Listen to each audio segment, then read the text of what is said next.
할렐루야. 찬양대의 찬양을 하나님께서 기뻐 받아주신 줄 믿습니다.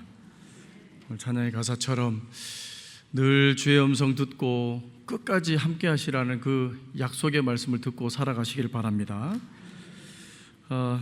제가 이 자리에 설 때마다, 뒤에 앉아 있을 때마다 가끔 드는 생각이 있는데, 예배에 이제 오시는 분들이 다 천국에 이렇게 도착하는 것 같아요. 늘 그렇게 보입니다. 이 모습 이대로 천국에 다 계실 줄 믿습니다.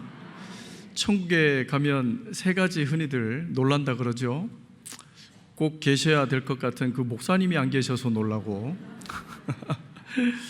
근데 어떻게 저분이 왔는지 어떤 성도님이 안 올 것 같은, 못 올 것 같은 그 성도님이 계셔서 놀라고, 또 내가 있어서 놀라고. 우리가 천국 가는 그날까지 사실 이 땅 가운데 살아갈 때 늘 문제의 연속을 경험하고, 어떻게 보면 시험이죠. 어떻게 보면 고난이기도 한데 이 문제가 끊임이 없습니다. 천국 가야 이 문제가 없어져요.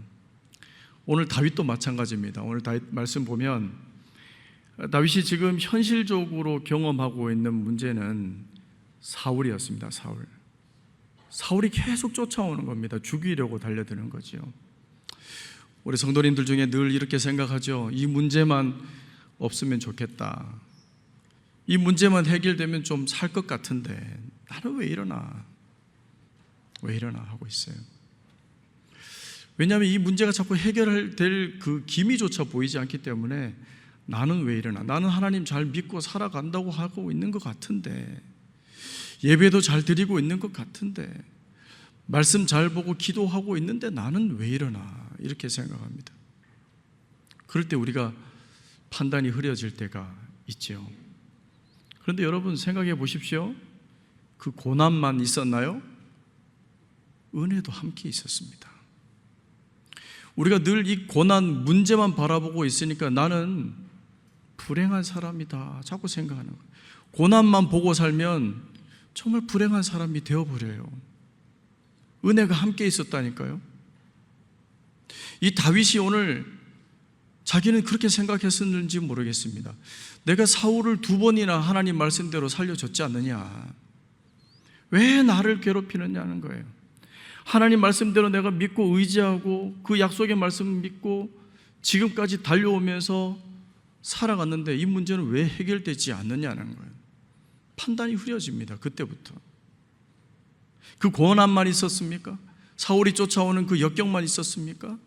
다시 뒤집어 놓고 생각을 해보면 다윗이 사울에게 쫓긴 것만 있는 것이 아니라 이 다윗을 쫓아올 때 혼자 오지 않았습니다. 사울 왕은 많은 병사들을 이끌고 왔어요. 다윗이 사울을 살려준 그 공로만 생각하는 것이 아니라 오히려 뒤집어 보면 그 무서운 많은 적군들 속에서 살아남은 것이 기적이죠. 그게 더 크신 은혜라니까요. 다윗은 지금 이 문제가 너무 커 보이기 때문에 이 현실 앞에 이 문제를, 고난만 보니까 자기는 불행하다 이렇게 생각해야 되는지 모르겠습니다. 은혜 바라보고 살아가는 우리 성도님들 다 되기를 바랍니다. 더 크신 은혜가 있었다니까요. 여러분 인생을 한번 돌아보십시오. 하나님의 크신 은혜가 아니면 이 자리에 예배 드릴 수 있었겠습니까? 나오실 수 없습니다. 고난 때문에 기도하러 문제 가지고 기도하러 오셨죠. 물론 그것조차도 은혜가 아니면 할 수 없었던 것을 우리는 고백할 수밖에 없습니다. 그래서 이 문제를 바라보고 고난만 보니까 자기가 불행하다, 힘들다, 외롭다, 나는 왜 이런가, 그러다 보니까 다윗이 판단이 흐려졌습니다. 하나님께 묻고 하나님께 기도하던 그의 모습은 사라지고 자기 생각에 이제 판단하기 시작합니다. 그 내용이 오늘 말씀이 시작되는 본문의 말씀입니다. 오늘 사무엘상 27장과 30장을 좀 볼 텐데요. 27장 1절 말씀이 그렇습니다. 오늘 제목과 같은데, 다윗이 그 마음에 생각하기를 내가 후일에는 사울의 손에 잡히리니 블레셋 사람들의 땅으로 피하여 들어가는 것이 좋으리다. 그러면 그의 손에 붙잡힌 바 되지 않고 그가 추격하는 것을 그만둘 것이고 포기할 것이고 그리고 내가 그의 손에서 벗어나리라 이렇게 생각하고 있는 것입니다. 그런데 이상하게 다윗의 생각대로 되어버렸습니다. 다윗이 판단한 대로 그렇게 됐어요. 4절에 보시면 사울이 다시는 그를 수색하지 않는다라는 말씀이 나옵니다. 다윗이 생각하고 판단한 것이 옳은 일입니까? 여기 봐서는 옳은 것 같아요. 옳은 것 같아요. 여러분, 우리의 생각을, 우리의 선택을 하나님 없이 했는데도 일이 잘 풀려지고 내 생각대로 되어진다는 것은 은혜가 아닙니다, 여러분. 기회가 다 기회가 아니에요. 응답이 다 응답이 아닙니다. 오히려 내 생각대로 되는데 잘 되는 게 더 문제입니다. 오늘 잘 되고 있어요, 다윗은. 두 번째는 어떤 일이 일어납니까? 12절에 보면 아기스 왕, 이제 블레셋 땅, 하나님의 땅이 아는 곳으로 들어가죠. 다윗은 하나님의 땅에서 있으라고 했는데 피해보자는 거예요. 이 비를 한번 피해보자, 조금만 있다 나오면 되지 않느냐, 이런 생각을 했는지도 모르겠습니다. 자기 체면, 자기 합리화를 시켰겠죠. 12절에는 급기야 이 아기스 왕, 블레셋의 이 아기스 왕이 이 다윗을 충신으로 여깁니다. 그리고 어떻게 해요? 7절에는 자기끼리 살고자 다윗의 그 아녀자들과 그리고 다윗의 병사들 600명과 함께 살기를 원해서 아기스 왕에게 이야기합니다. 땅을 좀 주십시오. 왕도에 함께 살지를 못하니 땅을 좀 주십시오. 시글락 성까지 받게 돼요. 자기들끼리 살게 되는 것입니다. 다윗이 생각하기에 얼마나 행복한 삶입니까?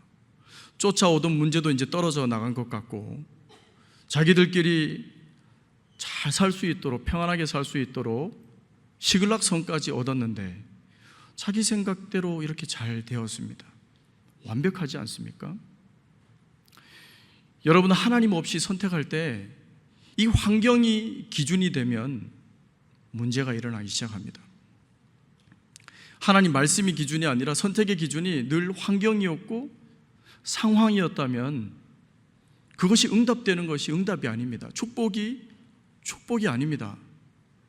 오히려 저주일 수가 있습니다. 심판일 수가 있는 것입니다. 그런데 이 블레셋 땅에서 몇 년을 살냐면 다윗은 그거 깨닫지 못하고 잘 되니까 속에 양심의 소리는 가책을 살짝 느꼈겠죠. 물론 1년 4개월 동안 살아가게 됩니다. 남의 땅에서, 세상에서 하나님 명령하신 그 땅이 아닌 그곳에서 1년 4개월 동안 살아갑니다. 5절에는 무슨 고백을 하냐면 심지어 아기스 왕의 종이다까지 얘기를 합니다. 다윗이 이런 거짓말을 하고 살아요. 이 거짓말 한번 하니까, 이 죄를 지으니까 나중에는 더 큰 거짓말로 막고 있는 모습을 우리는 다윗을 통해서 볼 수가 있습니다. 세상의 종이라고 입으로 그냥 시인하고 있습니다. 누구를 속이는 것입니까? 아기스 왕도 속이고 세상도 속이고 하나님도 속이고 있는 그런 장면입니다. 8절 9절에는 어떤 말씀이 나오냐면 다윗이 이제 아기스 왕을 정말 자기 왕으로 생각했는지 모르지만 자기가 종이라고 얘기했기 때문에 이 거짓을 이어가기 위해서 주변에 있는 동네들을 다 진멸하고 다닙니다. 그리고 남녀를 살려두지 않았다고 말씀합니다. 11절에 보면 살려두지 않은 연유가 나옵니다. 뭐냐면 이들을 살려줬다가는 아기스 왕에게 달려가서 다윗이 이렇게 행한 일을 보십시오. 이 사람이 당신의 충신이 아닙니다. 이 비밀을 누설할까 해서 진멸합니다. 남녀를 살려두지 않는다 말씀합니다. 한 번의 잘못이, 한 번의 실수가 이렇게 다윗을 더 잔인한 사람으로, 더 큰 죄악으로, 더 큰 거짓말로 살아가도록 만들어버렸습니다. 다윗의 모습이 아니죠.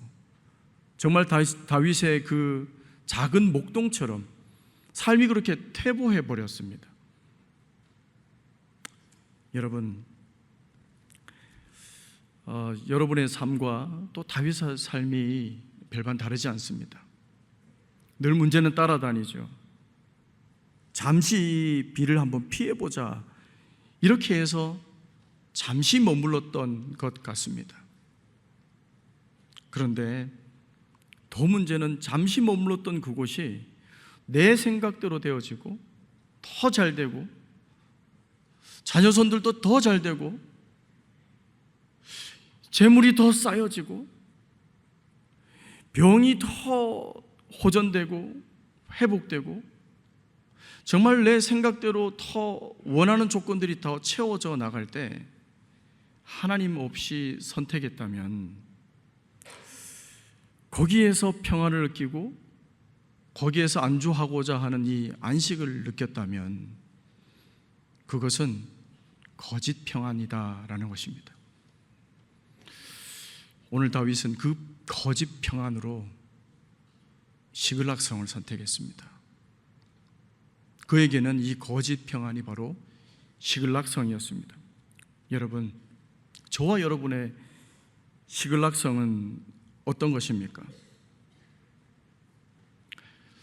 오늘 다윗은 그래서 언제까지 이 내용이 나오냐면 사무엘상 29장까지 달려갑니다. 하나님께 묻지 않습니다. 한 번도 하나님과 대화한 그런 흔적조차 없습니다. 하나님께서 동행하셨다, 하나님께서 명령하셨다, 이런 말씀이 들리지 않는 것이죠. 그런데 이 상황 가운데서도 하나님께서는 크고 작은 경고의 메시지로 늘 얘기했습니다. 다윗은 듣지 않으려고 했던 것이죠. 죄악에 빠지면 하나님 말씀하시는데도 모르고 있는 것이죠. 그래서 29장에 이제 마지막 경고를 하나님께서 주시는 것을 보면 29장까지 다윗에게 크고 작은 말씀으로 하셨다는 것을 우리가 알 수가 있는 것입니다. 29장에 보면 어떤 내용이냐면, 요약을 해드리면 이제 블레셋 사람들이 이스라엘을 치기 위해서 아벡이라고 하는 곳에 모입니다. 집결합니다. 그러면 아기스 왕이 선두로 해서 모든 사람들이, 병사들이 모여서 이제 이스라엘을 치러 가는 거예요. 다윗이 얼마나 깜짝 놀랐겠습니까? 세상 가운데 살아가지만 그래도 하나님 믿는 백성으로 살아가는데 이게 이제 자기 동족을 치라고 하니까 이거 얼마나 난감한 상황입니까? 이 시글락 성에서 아벡까지 3일 길을 걸어갑니다. 3일 길을 걸어가서 가면서 우리가 예측하기에는 다윗이 좀 예전의 모습으로 돌아오면 좋겠는데, 그러나 그렇지 않습니다. 가면서 어떻게 거짓말하지? 어떻게 모멸하지? 이렇게 생각하고 갑니다. 왜냐하면 단적인 예가 아기스 왕에게 우리도 왔습니다. 600명의 용사를 데리고 다윗이 출전합니다. 그런데 여기에서 블레셋 고관들이 아기스 왕에게 이렇게 이야기합니다. 저 다윗은 우리가 신뢰하지 못합니다. 저 백성들은 우리가 신뢰하지 못합니다. 아무리 왕께 잘하고 충신으로 변모했다 할지라도 전장에 가서, 이스라엘에서 가서 우리에게 칼을 겨눌지 누가 알겠습니까? 우리는 확신하지 못합니다. 그래서 돌려보내십시오 했습니다. 아기스 왕이 굉장히 민망해하는 상황이죠. 이제까지 다윗이 1년 4개월 동안 나에게 충성한 것을 너희들이 모릅니까? 고관들이요 모릅니까? 설득해도 안 되는 거예요. 완강합니다. 돌려보내라는 거예요.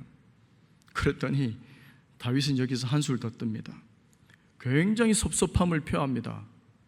속으로는, 속내는 천만다행이다 라고 생각했을지라도 겉으로는 섭섭함을 표합니다. 제가 왕께 지금까지 충성하지 않았습니까? 저를 못 믿으십니까? 저도 가게 해주십시오. 이렇게 콘서트까지 칩니다. 이거 아기스 왕이 민망해하면서 다윗아, 안다. 이번만은 돌아가거라. 이 돌아오는 장면이 29장 말미에 29장 11절 말씀입니다. 제가 읽어보겠습니다. 29장 11절 말씀입니다.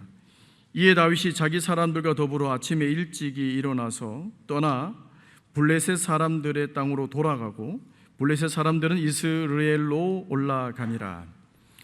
이스라엘로 올라간 거죠. 그리고 다윗은 이제 블레셋 땅으로 돌아갔다라는 내용이 나옵니다.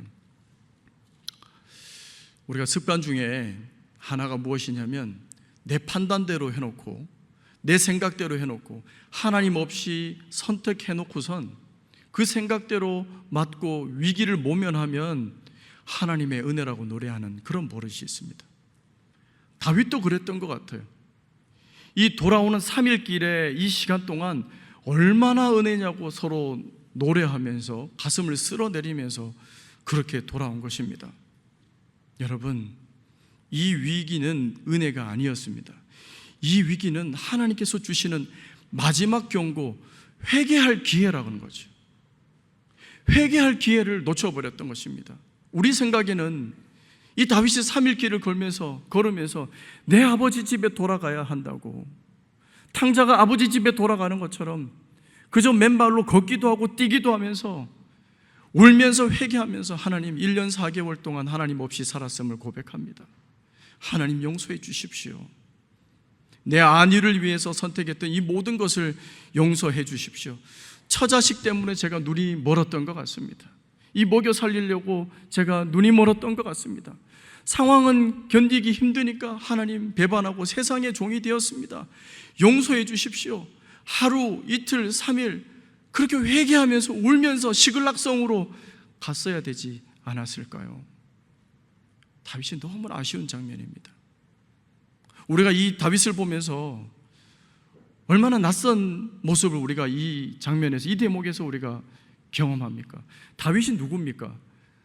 시편에 다윗이 쓴 시편의 내용들은 대부분 원수들이 나를 치러하여도 주님 그들의 악인들을 꺾으소서, 이빨을 꺾으소서, 그들을 멸하소서, 그들을 처단하소서. 하나님이 나의 진정한 피난처이십니다. 안식처이십니다. 하나님이 나의 주관자이십니다. 하나님께 홀로 영광을 올려드립니다. 늘 찬송하고 늘 꼭꼭 눌러서 믿음을 표했던 그 다윗 아닙니까? 그런데 이 자리에서는, 이 말씀에는 왜 그렇게 실망스러운 모습으로 하나님께 올려드린지 모릅니다. 현실을 생각하고 상황에 눈이 멀어버리니까 그 믿음 좋던 분도, 다윗 분도 이렇게 한순간에 무너지는 것을 볼 수가 있습니다. 우리 믿음을 자신하시면 안 됩니다. 믿음은 오늘입니다. 믿음의 현주소는, 믿음의 상태는 지금입니다. 지금 한순간 하나님 말씀 없이 선택하고 내 생각이 더 깊이 자리 잡으면 우리의 본성은 늘 이런 상황 가운데 무너지게 되어 있는 것입니다. 여러분, 하나님이 아닌 것에 우리가 만족을 얻고 기쁨을 얻고 하나님 아닌 것을 우리가 의지하고 든든하다고 생각을 하면 그것이 시글락성이 될 수 있습니다. 어떤 분은 땅을 다 많이 사놓았기 때문에 든든하대요. 요즘 땅값이 오르는지 떨어지는지 빌딩을 사놓으면 정답이다 이러면서 맨날 그렇게 있어요. 건강 자신하면서 기뻐하시는 분들도 있고요. 보험을 없던 분은 두세 개씩 네다섯 개씩 이렇게 들어놓고 든든해하고 계십니다. 기뻐하고 계십니다. 어떤 보험 설계사가 이렇게 양심 고백으로 유튜버 하는 걸 제가 본 적이 있습니다. 그분이 이제 말씀이 조금 세긴 하셔요. 뭐라 그러냐면, 왜 종신보험을 이렇게 많이 들었냐는 거예요. 죽어야 타먹는 거를 왜 이렇게 다 했냐는 거예요. 그분 표현이 굉장히 세죠. 그런데 맞는 말인 것 같아요. 다 소용이 없어요.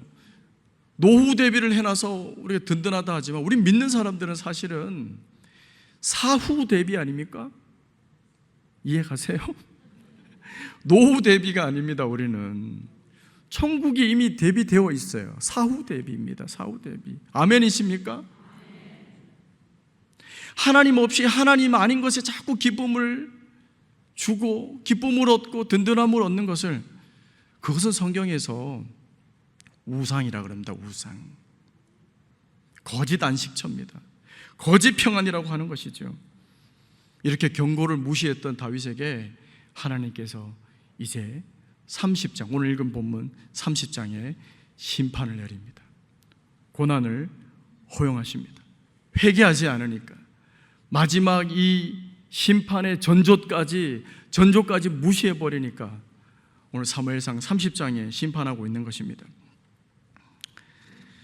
오늘 본문 말씀 30장 제가 1절을 한번 읽어보겠습니다. 다윗과 그의 사람들이 사흘 만에 시글락에 이른 때에 아말렉 사람들이 이미 네겝과 시글락을 침노하였는데 그들이 시글락을 쳐서 불사르고 난 이후에 2절에 보면 사람들 다 잡아갑니다. 그러나 사람을 한 명도 죽이지 않고 다 잡아가 버렸습니다. 여러분, 1년 4개월 동안 다윗이 세상 가운데 분투하며 살아갔던, 하나님도 저버리고 자신도 속이고 세상도 속이면서 아둥바둥 살아갔던 그 장면, 그 내용의 결과가 오늘 4절 말씀을 다시 한번 읽어보겠습니다. 제가 읽겠습니다. 다윗과 그의 함께한 백성이 울 기력이 없도록 소리를 높여서 울었더라. 아멘. 이런 비참한 결과를 가져오게 되었습니다. 다윗이 살면서 가장 비참한 결과를 얻게 되었다는 거예요. 자식들 때문에, 집안 때문에, 여러 가지 그것 때문에 하나님을 저버리고 살았던 인생이 손에서 다 빠져나가 버렸습니다. 고난을 허락하신 거죠. 이제서야 하나님의 말씀을 깨닫고 듣기 시작합니다. 여러분, C.S. 루이스가 이 고난에 대해서 설명하는데 고난은 하나님의 확성기다라는 표현을 합니다. 고난이 없으면 잘 모르세요. 우리가 잘 모릅니다. 이제 고난을 통해서 다윗이 돌아오기 시작합니다. 예전의 모습으로 갑자기 바뀝니다. 보실까요? 8절입니다. 제가 읽겠습니다. 다윗이 여호와께 묻자와 이르되, 이전의 본연의 모습으로 돌아옵니다. 예전에 그 정말 존경받던 다윗으로 돌아오기 시작합니다. 하나님께 묻자오되, 하나님께서 이렇게 다윗의 질문과 기도에 하나님께서 즉각 응답하십니다. 기다렸다는 듯이 늘 하나님께서는 우리가 기도할 때까지 기다립니다. 끝까지 기다립니다. 기다리고서 나서 하나님께서 바로 응답을 해주셔요. 두 가지를 응답해 주십니다. 추격하리까 했더니 하나님께서 따라잡을 수 있다 말씀하십니다. 그리고 하나라도 놓침이 없이 다 가지고 올 수 있다, 다 데리고 올 수 있다, 이렇게 약속의 말씀까지 하나님께서 허락하셨습니다. 다윗은요, 이제 돌아왔습니다. 하나님께 기도하는 것이 돌아가는 문입니다. 돌아가는 수단입니다. 하나님께 묻고 하나님께 듣고. 여러분, 기도가, 우리가 왜 인생 가운데 기도가 자꾸 실패하는지 아세요? 내 것을 정해놓고 자꾸 기도해서 그래요. 주시는 것만 자꾸 바라봐서 그렇습니다. 여러분, 기도가 응답이 될 때는, 여러분, 응답이 뭔가요? 응답은 앞에서 경험되는 것이 아니라 늘 돌아보니까 응답되어 있어요. 은혜가 바로 그런 것입니다.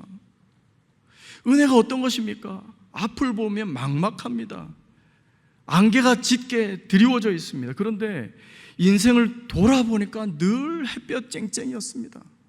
늘 하나님의 은혜가 우리 뒤를 감싸고 있었습니다. 돌아보면 하나님의 은혜가 여전히 여기저기에 흩어져 풍성한 은혜로 살아왔음을 고백합니다. 이것이 은혜라고요. 은혜. 앞을 보고 살 때는 막막하죠. 우리가 자꾸 두려울 때는 누구에게 여쭤봐야 합니까? 하나님께 묻는 거예요. 기도는 묻는 겁니다. 기도는 듣는 거예요. 우리가 자꾸 요청만 하고 있습니다. 요청만. 하나님 주십시오, 주십시오. 그러놓고서는 하나님 말씀이 응답되는지 기다리지도 않으세요. 듣지도 않으세요. 하나님 물 좀 주십시오 막 소리 질러서 급한 줄 알고 하나님께서 주전자 들고 뛰어 내려갔더니 사람이 없어요. 뭐 좀 기다려야 물을 주든지 뭘 하죠. 기도는 듣는 것입니다. 듣는 거. 우리의 요청만 있는 것이 아닙니다. 하나님께 요청합니다. 우리가 늘 요청합니다. 그러나 듣는 부분들을 많이 하려 하십시오. 오늘 다윗은 하나님께 듣고 있습니다. 하나님, 제가 추격하리까 쫓아가리까 가라 그럽니다. 그리고 약속의 말씀을 선포하십니다. 반드시 되찾으리라. 하나도 잃지 않고 반드시 되찾으리라. 여러분 삶이 하나님 약속하셨습니다. 반드시 찾게 될 줄 믿습니다. 오늘 다윗이 변화된 모습으로 이 약속의 말씀을 분명히 붙드는 모습으로 첫째는 따라가면서요, 얼마나 심하게 따라갔는지 200명이 가다가 600명 용사를 데리고 갔는데 달려가는데 부솔 시내에서 200명이 그새 그냥 낙오합니다. 왜냐하면 3일 길을 걸어왔는데 지친 상황에서 추격하기 시작하니까 따라가다가 200명이 낙오합니다. 너무 기진맥진된 거죠. 그만큼 급하게 달려가고 급하게 추격했다는 이야기입니다. 여러분, 이전에 다윗이었다면 400명 데리고 어떻게 갑니까? 한탄하면서 그 자리에 엉엉 울었을 겁니다. 그런데 이 약속의 말씀을 반드시 찾을 것이다, 이 약속의 말씀을 믿으니까 가자, 너희들은 200명 충분히 여기서 쉬어라. 400명 용사만 데리고 달려가는 겁니다. 또 하나 확신을 갖고 있었던 증거는 뭐냐면, 오늘 말씀 11절에 보시면, 30장 11절에 보시면 급하게 중차대한 일을 가지고 달려가고 있는데 애굽 소년을 만납니다. 사경을 헤매고 있는 애굽 소년을 만나요. 이 애굽 소년에게 물과 떡을 갖다 줍니다. 건포도를 갖다 줍니다. 기력이 회복이 됩니다. 여러분, 이런 여유가 어디 있어요? 지나치고 가야죠. 나중에 살려줄게, 가야죠. 하나님의 약속을 분명히 믿기 때문에 하나님 어떻게 해선 하나님께서 지켜주시겠지, 이 약속의 말씀을 믿고 있는 것입니다. 우리가 하나님의 일을 한다면서, 하나님 말씀대로 살아간다면서 이런 긍휼이 필요한 자들을 놓치지 말라고 하나님 말씀을 하고 있는 것입니다. 하나님 일을 한다면서, 모순 아닙니까? 하나님의 일을 한다면서 주위에 긍휼이 필요하고 사랑이 필요하고 돌봄이 필요한 사람들을 무시하고 살아간다? 아닙니다. 하나님의 마음은 그들에게 있습니다. 그들의 도움에 늘 열려 있습니다. 주님은 약자 한 사람에게 한 것이 나에게 한 것이더라고 하나님의 사역을, 일을, 내용을, 방향을 다시 정해 주셨습니다. 약자에게 한 것이 하나님께 한 것이라니까요. 가면서도 이 약속의 말씀을 듣고 믿고 의지하고 결단합니다. 소년을 데리고 오라는 거예요. 살려줍니다. 그런데 웬 은혜입니까? 이 소년이 바로 며칠 전에 아말렉 그 약탈했던 그 군사들과 함께 있었던 자들이에요. 세상 사람들은 쓸모없으니까 버리고 간 것입니다. 병들었다고 버렸대요. 이 눈물 많은 인생을 누가 보듬어 줬어요? 다윗이 보듬어 줬어요. 이 웬 은혜입니까? 하나님의 은혜로 말씀대로 그렇게 살아가라고 했는데 이 사람이, 이 소년이 기력을 회복하고, 다윗이여, 제가 아말렉이 어디에 가는지 어디에 머무는지 다 압니다. 길라잡이가 됐어요. 그랬어요. 하나님의 약속을 믿는다면 이런 베품의 손길, 하나님의 명령을 늘 살피면서 가야 될 줄 믿습니다. 갚을 길이 없는가요? 우리가 도움을 드리는 사람 갚을 길이 없는가요? 바라지 말고 도우십시오. 갚을 길이 없으면 더 좋습니다. 왜냐하면 갚을 길 없는 자들이 하나님께서 대신 갚아주시기 때문에, 갚을 길 없는 자들에게 오른손이 할 일을 왼손이 하지 말라는 것은 늘 바삐 움직이라는 거예요. 오른손이 늘 하라는 얘기입니다. 늘 열려 있으라는 얘기입니다. 갚을 길 없는 자들에게 늘 베푸면서 살아가시기를 바랍니다. 마지막으로 또 하나 있습니다. 약속을 분명히 믿고 있었다는 이 말씀은, 마지막 우리가 보면 이 23절과 24절의 말씀입니다. 이 내용은 제가 요약을 해드리겠습니다. 무엇이냐면, 이제 가서 온전히 다 찾게 됩니다. 19절 말씀에 그 약속대로 하나도 잃어버린 것 없이 다 찾게 됩니다. 자녀손들 다 찾게 됩니다. 다 찾게 되었어요. 그리고 전리품들을 다 가지고 옵니다. 그런데 이 400명이 따라갔던 이 400명들이 이 대항을 하는 겁니다. 이 분깃을 어떻게 나눌 것인가에 대한 이야기입니다. 200명은 주지 말자는 거예요. 그 400명 중에 불량배라고 말씀합니다. 오늘 말씀에는 이 좋지 못하는 사람들이 나와서 본전 생각이 나는 거죠. 우리가 이렇게 힘들게 갔다 왔는데 왜 저기에서 부솔신에서 쉬고 있던 저 사람들에게까지 이렇게 다 나눠줘야 되냐는 거예요. 그래서 자기 부인과 자식들만 돌려보내자는 거예요. 잃었던 물건들은 주지 말자. 우리가 가지고 왔으니까 주지 말자는 겁니다. 다윗은 단호히 거절합니다. 뭐라고 고백하냐면 이 모든 것이 하나님의 약속에 의해서 이루어지신 것이다. 우리가 쌓은 것이 아니다. 하나님께서 되찾게 해 주셨던 것이다. 온전히 고백하고 있는 거예요. 200명뿐만 아니라 이스라엘 12지파 12땅에 다 보냅니다. 전리품들을 다 보내고 있는 모습을 볼 수 있는 것입니다. 이 고백은 다르게 표현하면 다윗은 영원한 주인이신 아버지 하나님을 노래하고 있는 것입니다. 나의 영원한 피난처 하나님을 노래하고 있는 것입니다. 나의 인생의 주관자이신 그 아버지 하나님을 찬양하고 있는 것입니다. 성을 누가 불태웠습니까? 아말렉입니까? 거짓 안식처를 누가 불태워버렸습니까? 아말렉이 아닙니다.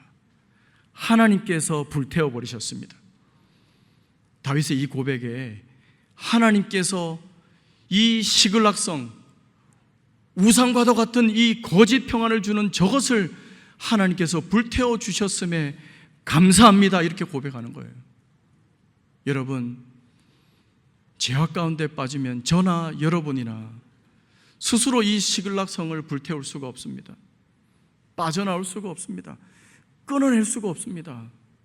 다윗은 안도의 한숨으로 시글락성이 불타고 다시 하나님의 메시지로 약속의 말씀을 듣고 응답되니까 그렇게 고백했던 것입니다. 하나님께서 죄악 가운데 끊어주셔서 감사합니다. 이 고백으로 하나님께 올려드렸던 것입니다. 말씀을 마무리하겠습니다. 여러분, 저나 여러분이나 이 말씀을 보면서 다윗의 실수를 안타까워했습니다.